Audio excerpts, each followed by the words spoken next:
Okay, this is my second video for creating a double wide Ferret Nation cage.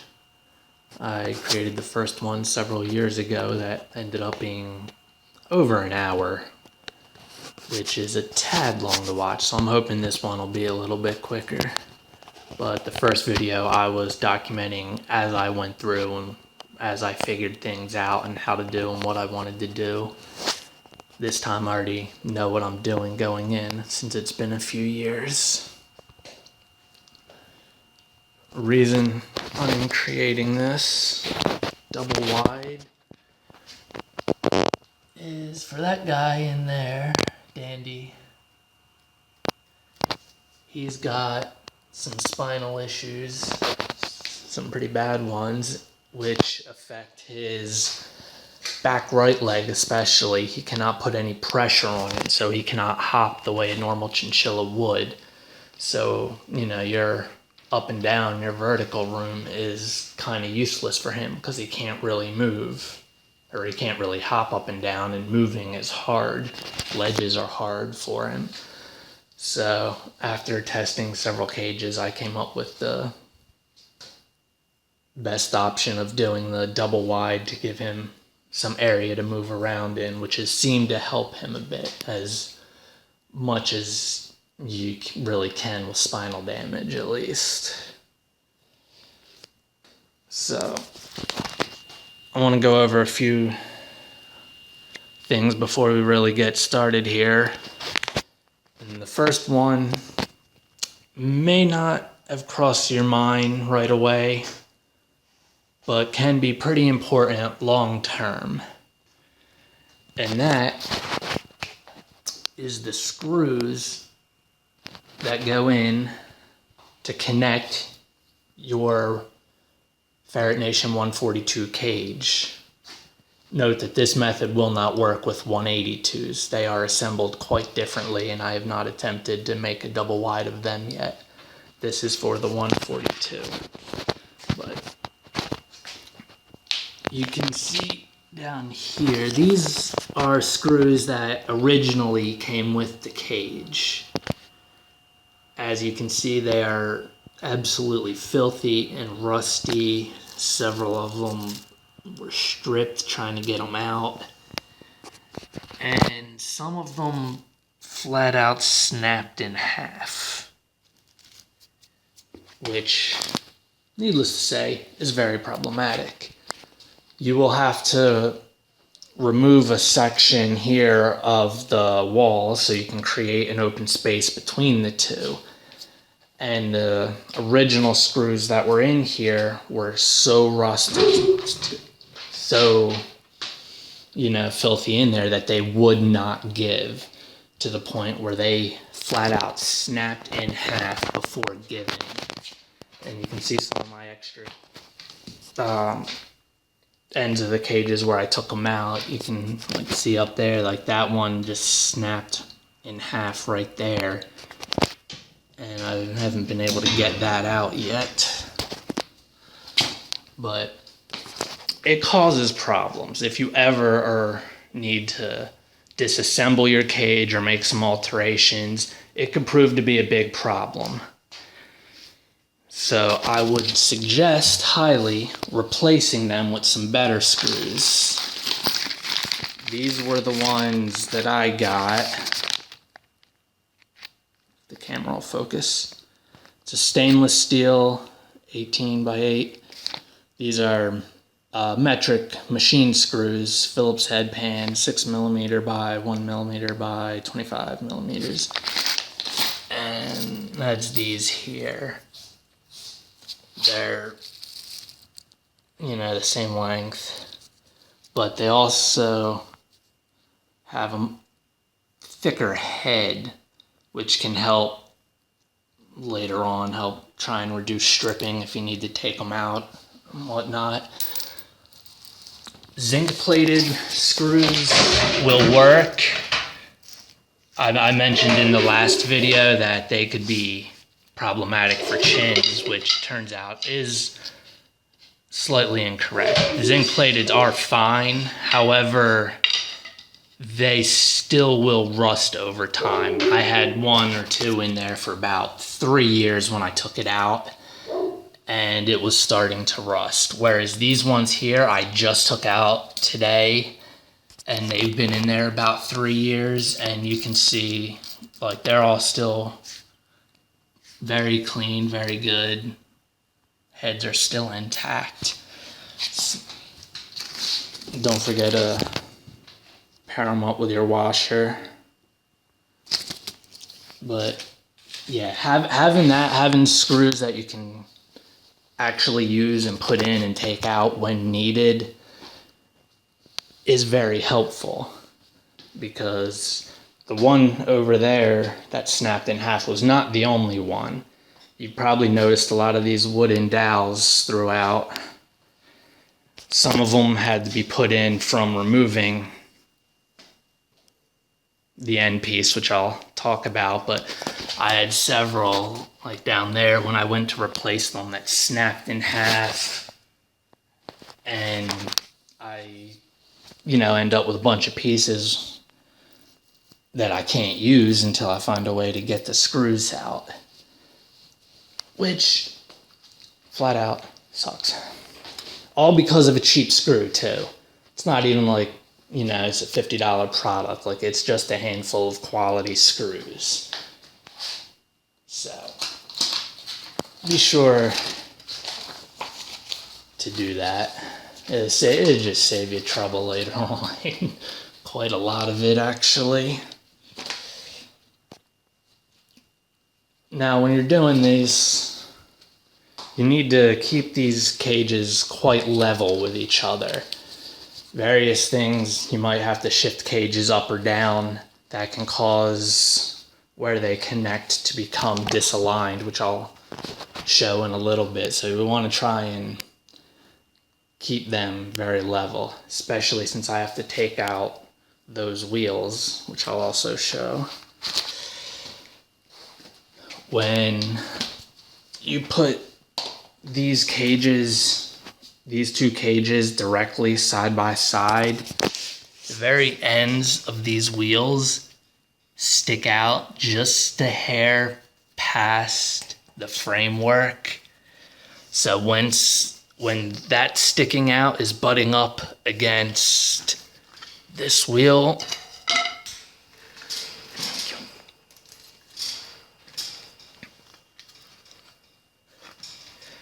it creates a gap. And while the gap itself is not of size to worry about, it's smaller than this, these are controlled. Like, you don't have to worry about them. Whereas this, if something presses on either end of the cage or falls or whatnot, you could, if a chin had a paw or a limb or something, or his head stuck in there, whatnot, and it just suddenly, things like that, it can cause some damage. So yeah, I'll end up taking one of these sets of wheels off, which will mean this side of the cage will be flat on the ground, and I have several of these that I use to boost it up to keep everything level, because you need the trays. You'll need the trays between each of these to be level so they fit correctly, as well as up there. Ooh. Another thing to keep in mind is your grates, your floor grates. You'd think it wouldn't be as much of a problem, but on my first attempt, I messed that up far more than I'd like to admit. For your bottom, it's simple because you only have one area where you can insert the grate into the wall. So that can keep that pretty secure. Your second floor, however, is where issues can arise, especially since the issue is contradictory to what I like. Now for me, for the second floor, you got the bottom portion here, which would be the roof of the single floor, or the first level. and then the one up here, which would be the floor of the second level. Do yourself a favor and make sure whatever you decide for this and that, you probably want to make them the same.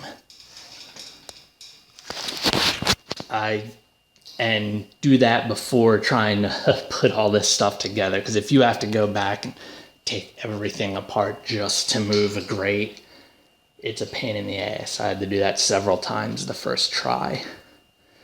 But the issue of where to put it, should you put it down there or should you put it up here, depends exactly on what you plan to do. Now, I have two different types of pans here. The first one is your standard metal bass pan for a Ferret Nation 142. On a normal cage, I like to have it on the lower level. That way, sorry, trying to do this one-handed. There we go. That way, when it's in, it is much more secure. It is butting up against the edge of what normally would be the end portion of your cage, or in this case, the dowel, and it keeps it very secure. Whereas if it was placed on this level, the pan would be sitting on top, and it would be butting against the edge of the cage, which is still fine. It's still secure, but a little bit less, and I'm not as big a fan of that. And if that's what you're going to do, that is fine, and I would suggest keeping it on the lower level.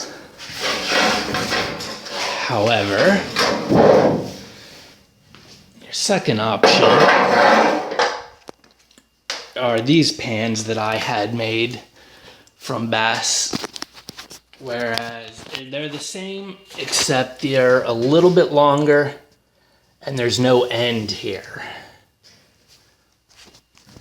And there's a reason for that.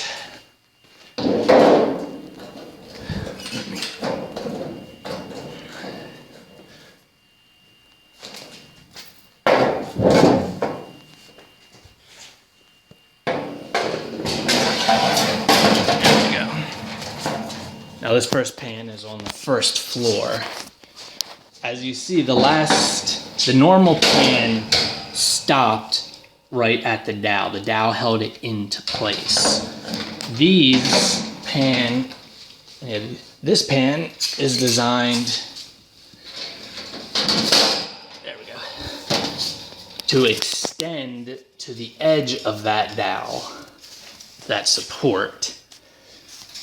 Now when this cage will be firmly pressed up against there and the gap's eliminated, and I'll have the second pan on this side, it creates it so that these two are directly next to each other and flush, for the most part, creating one flat surface for him, as opposed to having two of these next to each other.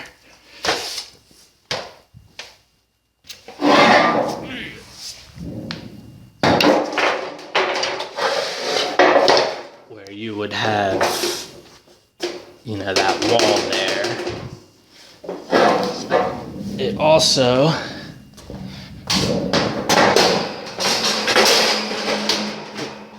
has a few other issues.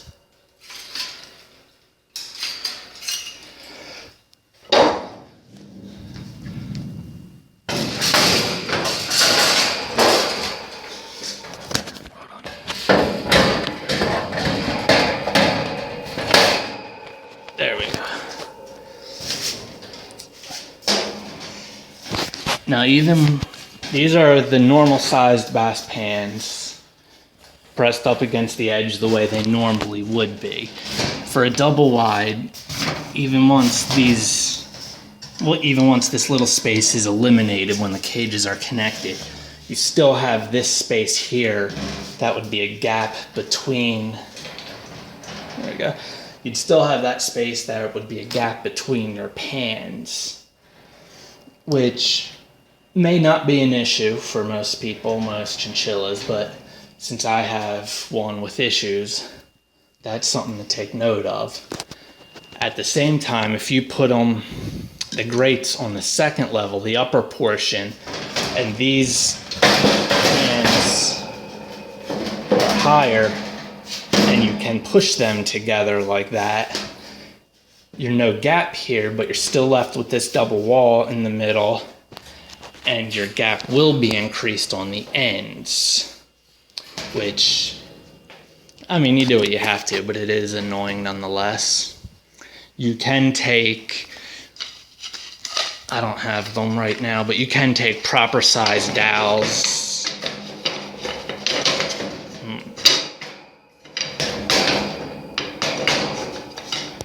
And try and fill in the space if you have to, just to make sure they're not getting hurt on it. I hope they don't rip them out, but if they do, poplar dowels at least, so poplar is a safe wood to chew on. But it does create those issues, so though, figure out exactly how you want it set up, what your needs are, and get your grate set to the right area beforehand, because you don't want to get to the end and have to undo everything just to change that.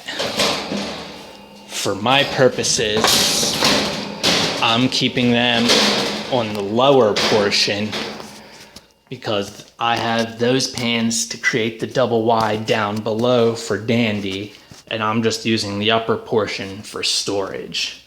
So I'll keep them like this where it's more secure, and the gap's not an issue because there's no chinchillas up there. But definitely figure that out ahead of time. It is so much a pain in the ass having to go back and check all that. Also, if you have a custom tray like this that extends out further, if you're, sorry, let me show you up here. Let me remove this.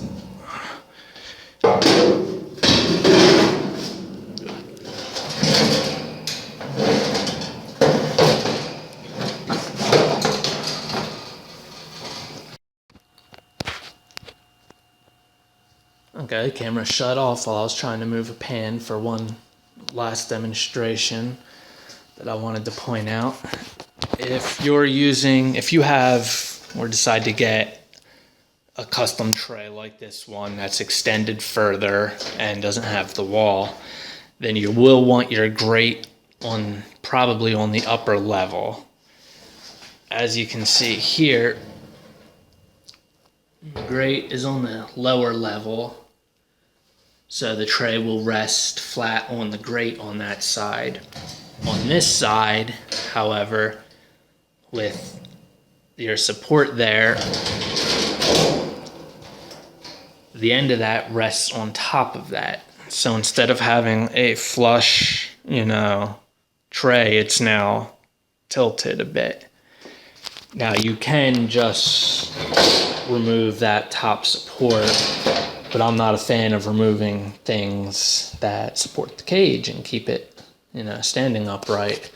So I would, if you decide to go this type of tray route, I would suggest putting the grate on the upper level. That way both sides can be raised some, and it'll be more flush and easier to work with.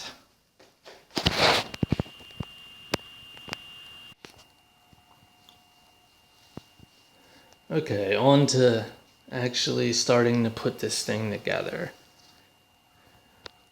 Now, to create a double wide, obviously we need to remove the center pieces. Well, what would be the center pieces? They're the ends of each of the cages, so they can be pressed together and not have a wall there. This is the piece that is on the end of your cages. I have a wooden... Okay, that wasn't smart. Ow. This would normally go right there, where the bottom metal piece being where that top wooden dowel is. And that would be the end of your cage. We are very simple enough to take off. There's a screw on each of the four corners.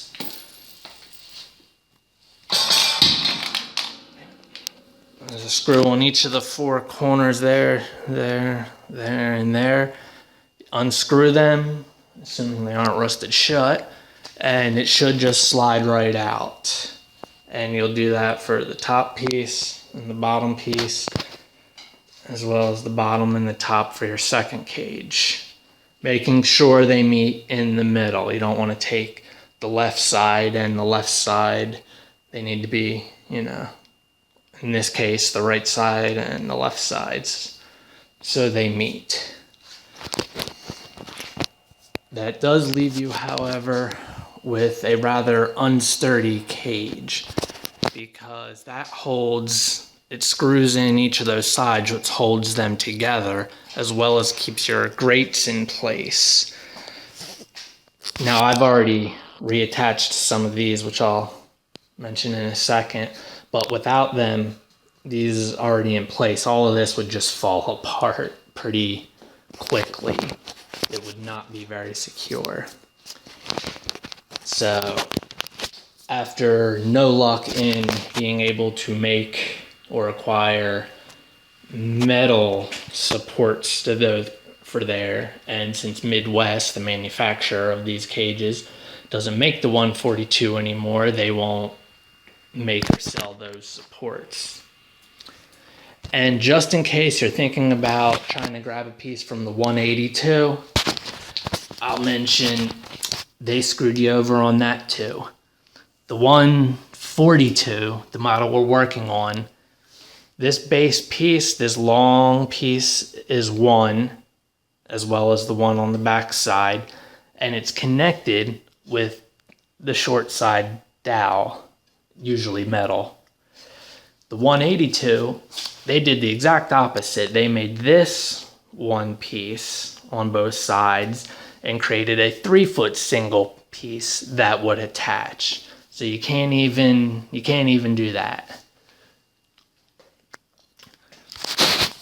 So I finally came up with just making wooden dowels to do this. Now these are poplar dowels, poplar being a safe wood for chinchillas. They are 5/8. Come on, focus. Oh well. Doesn't want to focus. But it's a 5/8 poplar square. You got to be careful with your size. Too small and you'll have issues screwing them together, as well as supporting. Too large, obviously, and there won't be enough room. The length of these is about 23 inches, maybe short an eighth. These are some of the old ones. You can see, about an eighth short of 23 inches. And then you will have these, get it up here. You have these sticking out, which go into most of these, depending on where you're putting them. So you need to drill holes in them so these can enter it. You can see down here, I had drilled holes in all of these. The grate that's right here, the piece that sticks out, is resting in there, which is why it's dark, because you see the grate, whereas there's not one up there. So you need to make room for that, drill your pilot holes through, and position it correctly, which can be a pain in the ass. But for those, I used about, I think it was like a 15/64 or a 1/4. You're looking right around that size for a drill bit to drill through these. And then you'll also need to drill a pilot hole going in through this way so you can put these screws in. If you don't drill your pilot holes, there's a real good chance that you will split these and the whole thing will be wasted then.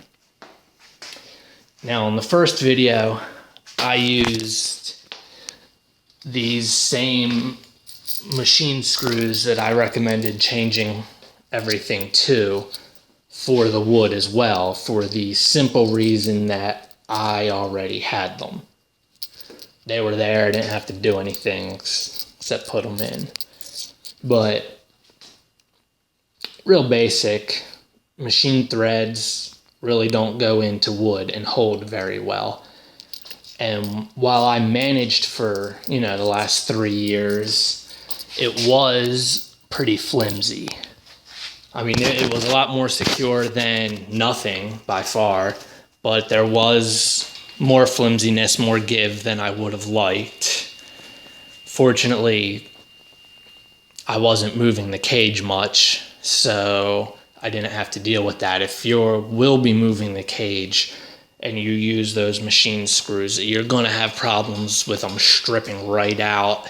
You might have problems with them stripping as you're trying to put them in for the first time. It is problematic. So this time, I tried something a little different. I used a 5/32 drill bit to drill a pilot hole in through there. And as you can see by the different heads, instead of using the machine screw, I used a wood screw here. I took out the machine screw, put its washer on a wood screw and drilled that in. I used these SPAC, construction screws that were number 10 and 2 inches.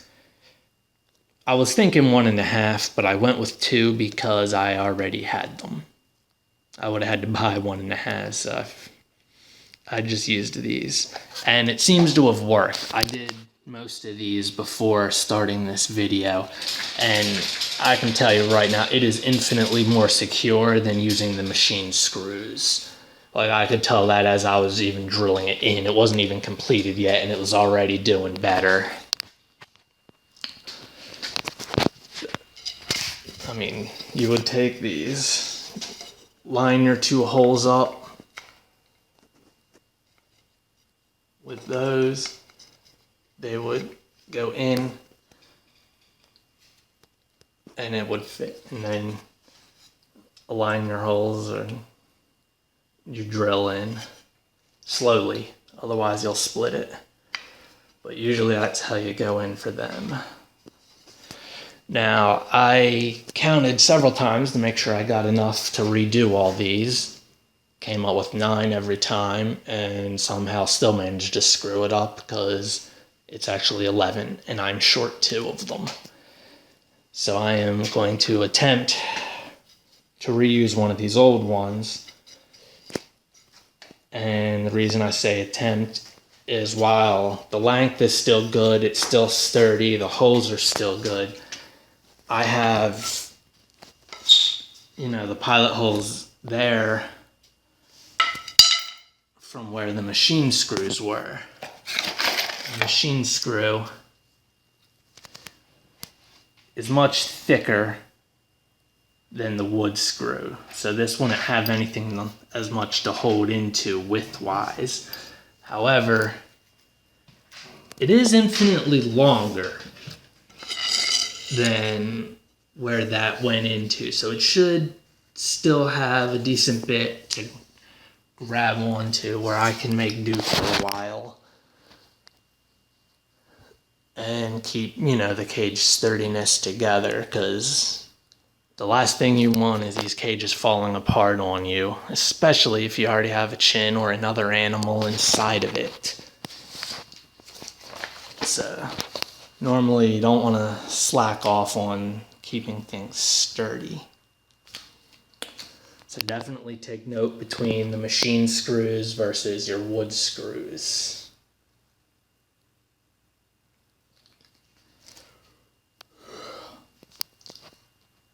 And when all of those are in place, then we have to look more towards connecting them, which, as I mentioned before, will create that gap with the wheels that I don't like. So I will be removing one set of wheels so these are closer together and finishing up these dowels here. And then we will come back and look at some of the final touches. Okay, I got that finished. The rest of the wooden dowels are in and the cages are lined up better. It appears that the wooden dowels I had to reuse because I fell short seem to be working just fine, which is good. The cages are very sturdy, much more so than with the machine screws, so I'm glad about that. I got the cages lined up and I took the wheels off and I just used random scraps of wood I had to raise them up to try and make them level, make the cages level to each other. And when you're looking for level, don't worry too much about these. They're a good guideline while you're down here, but especially if you have a wooden dowel, wood bows, maybe your drill was off a bit. So these probably won't be perfectly aligned. What you want to worry about is that where your two shelves would meet, when pressed together, that they would be flush. That's what you need. Since I'm mainly using the first floor of the cage, this is the main area I want to make sure is as flush as can be. But also, check on your second level. Mine's mostly flush. It's flush in the middle. The ends are a little bit off, but that's mostly just from drilling. If you're using a hand drill to drill these pilot holes in, you're probably not getting 100% precision. So it might be a little bit off like that, and that's fine. There's only so much you can do. The one thing I did forget to mention is these. When you're taking those cage ends out, make sure you're leaving these in. And if you don't know what these are, then I'm guessing you probably either got a used cage or one that was already assembled, or you had someone else assemble it for you. But these are your connector pieces between your first and second levels. They go right here. They line up right with those normally. That way this will connect your first floor and your second floor securely. Otherwise, you just have a second floor sitting on top of the first floor that could move and fall out any time. These are what hold them together as one unit. So make sure you're keeping them in. You don't want your whole second level falling off. That would be very problematic. Probably scare the hell out of you and the chins as well. And that would be best case scenario. Which leaves connecting the cages together. Obviously, still got the gaps to worry about, and we still got to connect them.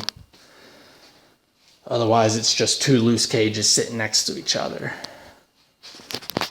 Now, I'm sure there's a few different ways you could do that. You could probably just string it up if you wanted. I'm using metal zip ties. I didn't want to use the plastic ones since plastic is unsafe for chins.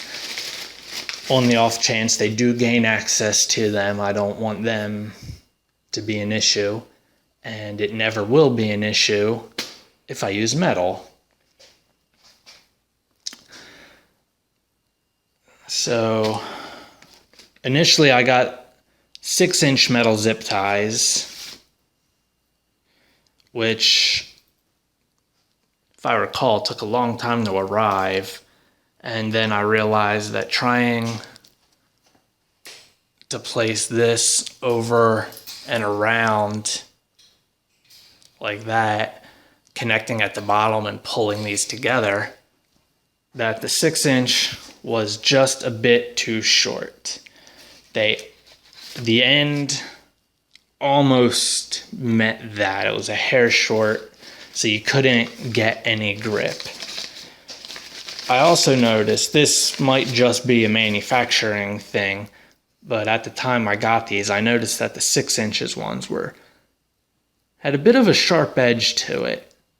They don't feel so much right now, but oops. Damn phone cut me off again. Okay, I believe I was pretty much at the 8-inch metal zip ties. These ones have the length required.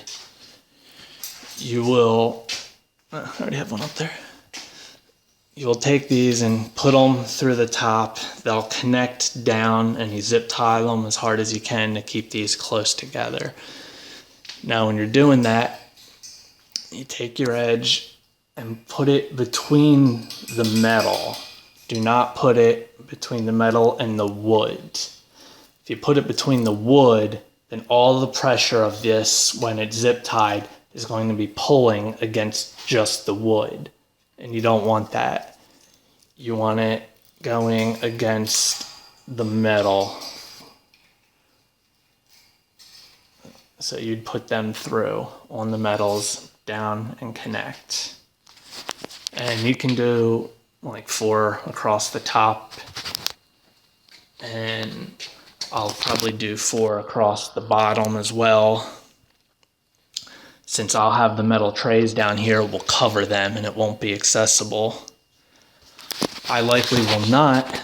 I didn't do it the first time. I did not put any along the walls of the edges or on the middle section between the first and second floor.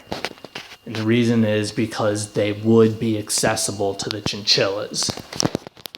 And whether it was a sharp edge or a pointy end, or they just jumped it around and hit it, popcorned into it, maybe they get their eye into it, like it would be very, very bad and could cause some real damage. So you don't want them accessible. So I only did the top and the bottom. And that was enough with the machine screws and that to hold these together for the last 3 years. So with the wood screws and these, it should be even better.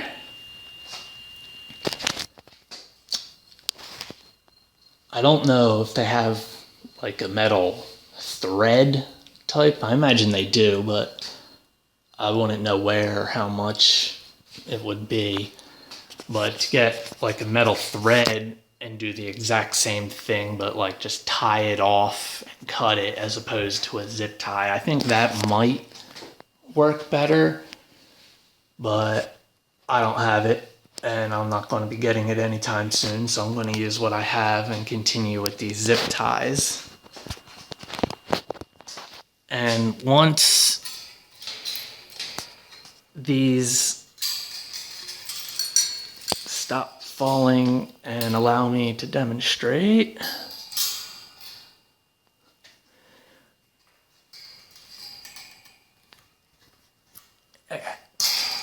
Really? Come on.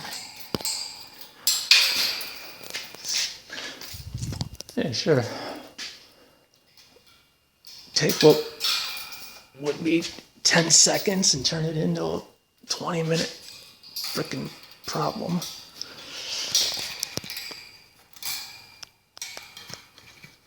It's hard doing with one hand. Have I mentioned that? When you get your... Okay, screw it. Really. When you get your two pieces around that and they connect and you zip tie them and you basically have that, you'll have that but around the metal, and you'll have the piece that sticks out. You can cut them off, which is probably a good idea if you have metal cutters of any kind. Although you might end up with a sharp edge at the end. So if you have a metal file, you may want to take that and just give a light coating to each of them. So just in case something bizarre ever did happen, it would be less risk. But yeah, once them zip ties are in place, the cage will pretty much be connected and done in terms of construction. Then it'll just be a matter of cleaning up all this mess and putting the stuff back in the cage that belongs in there and getting our little friend over there back in his cage. Poor guy's been sitting over there for a few hours looking at me like, you prick. Oh well.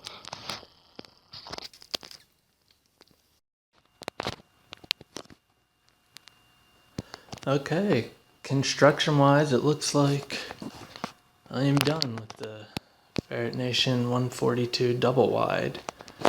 I finished attaching all the zip ties. They can be a pain to put on. You can only get them so tight. Like, you can't really get them to be perfect unless you put an insane amount of effort into it, and maybe not even then.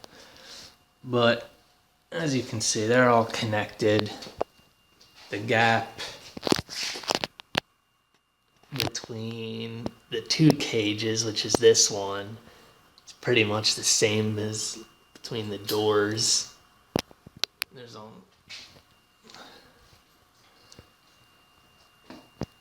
I'm sure you probably could get a little bit closer if you really put some effort into it.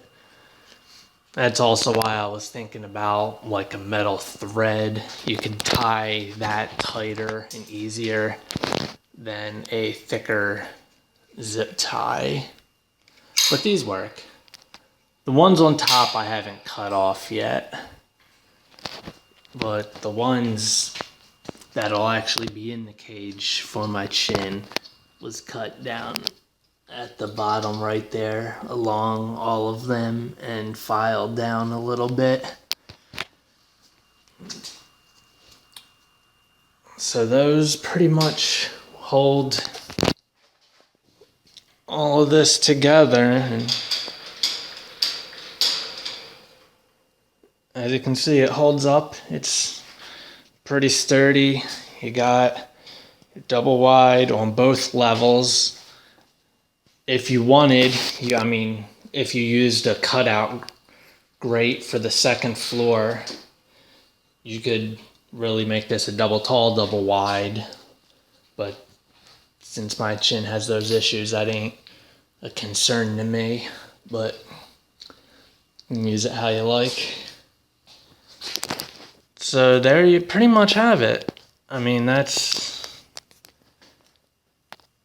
how you construct rig up a double wide Ferret Nation 142.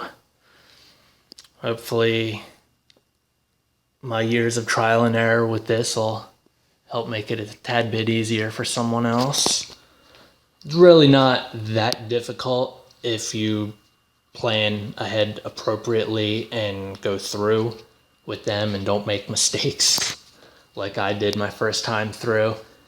If you do stuff correctly, it should be fairly easy to construct this, depending on them damn screws. If you have them, then you're in for a rough time no matter what. But other than that, if you plan appropriately, you should be fine. The only tools really used for this were, a basic hand saw to cut the wooden dowels and a drill to drill the pilot holes through that and through that. And a metal cutter for the zip ties. So, metal cutter, drill, hand saw, maybe a screwdriver.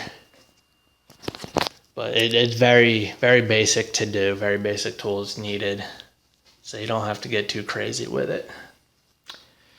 So the only thing left is to fill all the stuff that's supposed to be in there for my chin, so I can put the little guy back.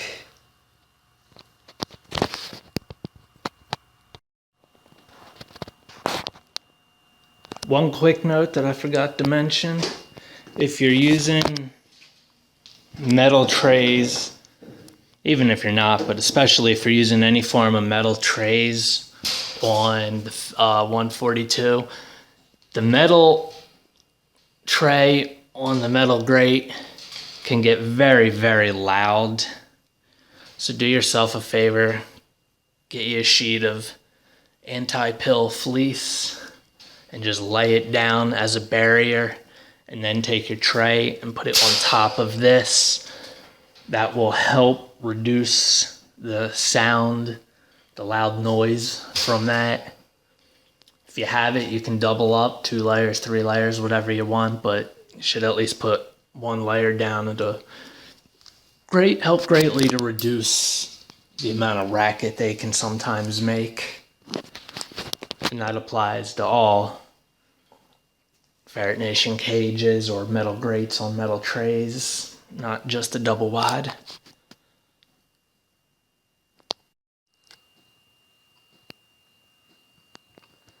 And here's the completed product. Dandy's cage. I'll finish loading all my extra stuff in the upper levels and cleaning up later, but that's Dandy's cage. That is a double wide Ferret Nation 142 cage. Designed for my little boy with spinal issues and movement issues.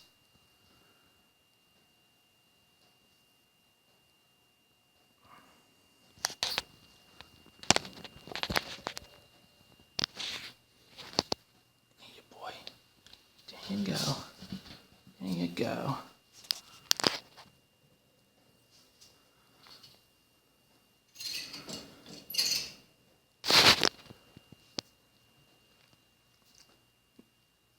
Now, normally you shouldn't leave plastic in your cages. Dandy's really a bit of a special case, though. And I know most people like to think that, and it's bullshit. But Dandy's got a number of issues, and that needs to be in there until I get something that's not plastic. And he's been in that carrier all day, so he's a bit hungry and scared and exploring his finally cleaned cage.